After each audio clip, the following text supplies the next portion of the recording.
witness in the present moment is the whole essence of what I call meditation.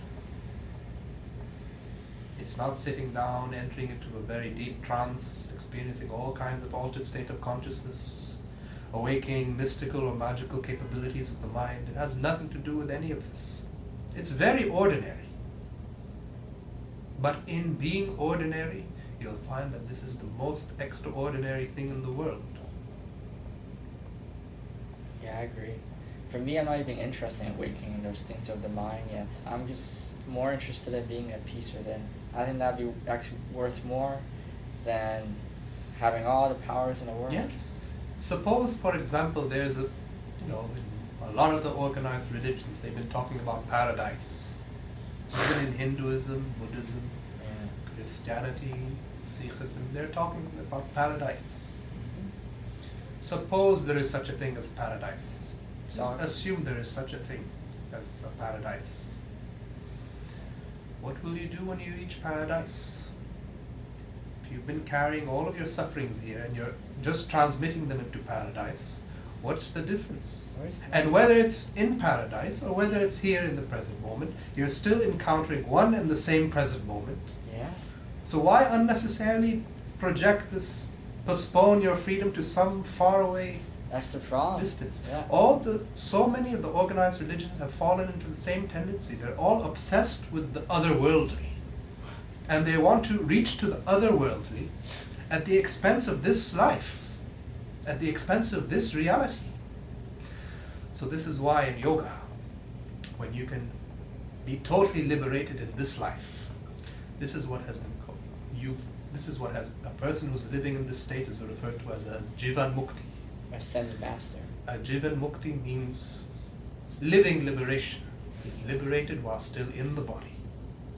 I think you can become an ascended master after that. Forget about all this ascended master nonsense. You see,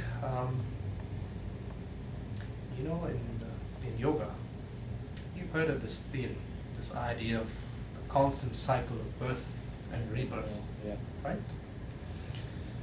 And in yoga, it's always been said that one who's reached the highest peaks of consciousness, beyond this life, there's no rebirth for him.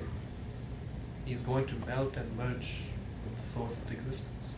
Whether this is true or whether it's not true, that's besides the point.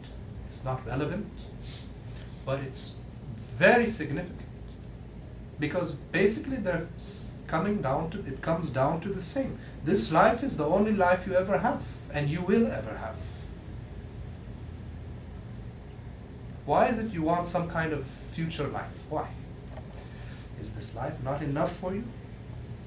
If this life was already providing you with contentment, with peace, with fulfillment, would you even be thinking about some kind of future life or some future existence? You're totally fulfilled. Even if you have to die in the next moment, you're willing to go, and you're willing to go without any complaints. That's the kind of freedom and contentment which this kind of transformation has on your mind and body. It's the whole concept of to die without regret. You will die in the same way that you have been living life. Think about it. Whatever you're creating in this moment will become your reality in the next moment. Whatever you're creating in that next moment, which will also be the present moment, will become the next moment. So whatever we're creating right now will become our future reality. So it's very simple. If you just take care of this present moment, you've taken care of everything, through and through. You understand?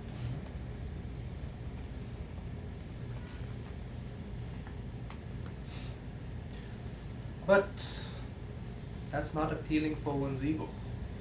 The ego lives by ambition, it lives by greed, lust for power. How much of our life is involved in the lust for power? Once, there was there was one Zen master who was giving a discourse to his disciples. And in the audience, there was one priest who was listening to the Zen master, and the way the Zen master was speaking was with such spontaneity, with such clarity, that even the priest became jealous. So he made a noise, sarcastically. And the Zen master said, "Who made that noise?" And the priest said, "I made that noise. I've been listening to what you've been saying." And he was jealous, you know. So he said, "I belong from a sect and a school which our master managed to stand on one end of the river, and on the other end of the river was his servant who held up a piece of paper, and the master just signed the name of Amir the Buddha." Amir the Buddha is one of the Buddhas in Buddhism. So he stood on one end of the river and signed the name of Amir the Buddha at the other end of the river. So we asked him, "Can you do such a thing? What's your miracle? You're sitting here talking and talking and talking, but what miracles do you have to demonstrate?" And the Zen master said, "Okay, maybe that's a miracle for the fox of a master that you're familiar with, but my miracle is, when I'm hungry, I eat. When I'm tired, I sleep."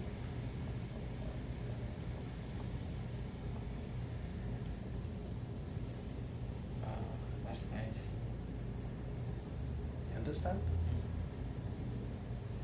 In being ordinary, you come in tune with that which is the most extraordinary within you.